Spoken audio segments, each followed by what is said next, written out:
This is a very fuzzy image of Jason Goodmain, the original incarnation of this character that I've been playing in RPGs for years. Over 15 years at this point.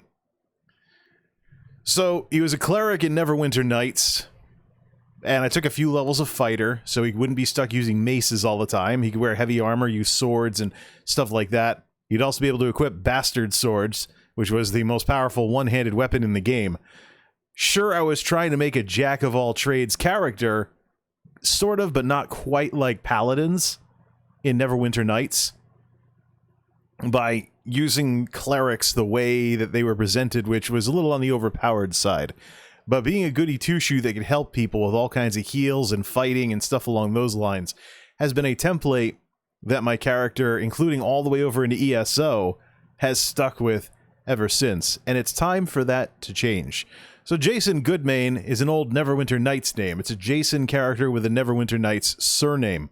There was Goodman as well, so Jason Goodman at one point, that got me some John Goodman jokes in the early days of World of Warcraft.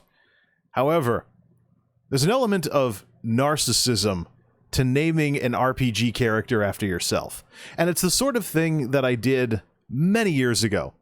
When I was first playing JRPGs as a soon-to-be adolescent, 12 going on 13, over a sitter's house playing some of her old Super Nintendo RPGs, like Paladin's Quest, which was the American localization of Lennis over in Japan. The main characters in that game were Chesney and Midia, a couple that saved the world from the generic RPG evil ancient bad guy that's going to destroy the planet. So, it was fun when I was a young middle school kid to put my name as the hero and my girlfriend's name as the other character, but this was so long ago. And it was when I was young, dumb, and quite frankly, narcissistic. So, not entirely without inspiration, though. My character has been inspired largely by the Avatar in Ultima, some of the Ultima games. In some of the earlier Ultima games, like Ultima the False Prophet, and Ultima Quest of the Avatar, and Ultima Exodus, games in the Ultima series that actually made their way over onto the Super Nintendo and the NES back in the day. The Avatar character was basically you. You took this portal into Britannia, and you saved the world from whatever the bad guy of the game was. So there was an element of that there. And so my character, Jason Goodmain, from Neverwinter Nights all the way to Elder Scrolls Online, has been inspired by this character from Ultima, and is basically a hidden reference to Ultima as well. If we actually go to the Codex of Ultimate Wisdom, or something like that, which is a wiki of the Ultima series. The Avatar is the title used to refer to the Earthborn protagonist of the Ultima series after Ultima 4. It is theoretically an appellation which may apply to any who have attained a state of fully embodying the 8 virtues. Although, throughout the series, it is only the player's character who has accomplished this. But here's the thing. The Avatar's proper name is almost always left to the discretion of the player. And if you actually play the Super Nintendo version of Ultima the False Prophet, the game begins with you at home relaxing, and then suddenly a portal appears in your backyard and you get sent to Britannia and the game begins. But it's time to end this tradition once and for all, naming RPG characters after myself. This is not my story, it is their story. And it's nothing short of antagonistic and narcissistic for me to constantly interject myself into what should be some kind of story like this, some kind of fictional story like this. And I think other players who play these games should consider this too, if they've been Mad-Libbing themselves into Final Fantasy games or other games like that.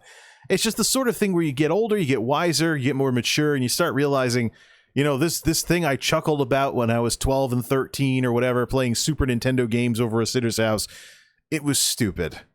And as I mentioned in the post, tonight, some traditions must end. And now, therefore, this guy, as soon as the game comes up on the screen here, this guy who you've seen for so long as my main character, the Shakadin and whatnot, I purchased a name change token. Now, he's a Breton, so Bretons have names that often sound English or French or something like that. Some kind of amalgamation of the two cultures. And of course, Nord names are more Scandinavian or German. Redguard names, I haven't really figured out what Redguard names are yet, but, you know, they're the human cultures. Of course, the Imperials are the Romans. The humans in Elder Scrolls reflect certain cultures and whatnot. Therefore, from this point forward, the guy that I've been embarrassingly referred to as Mr. Goodmain to not embarrass myself, that I named a character after myself in numerous RPGs, as I've tried to forsake the path of being too full of myself and be actually more empathetic towards my fellow human beings. This character will henceforth be known as Lord Richard Goodmain of Daggerfall. A certainly far more Breton-sounding name. Now, sure, Jason is a Greek name that means healer, and this guy is a Shocking and is basically a healer. But it's time for the narcissism to stop. It's time for all of this to come to an end and for this to be their story. The couple is Richard and Lauren running this castle, and all the other characters might have some tie-in to this little story that I kind of had going between all these characters. So, that is that with that. When we come back, because I forgot my darn streaming pillow, so I'm going to get a backache if I hunch forward like this for too long. When we come back from a quick intermission to go grab the darn pillow, we shall pick up on the swimming patio project at the Daggerfall Overlook.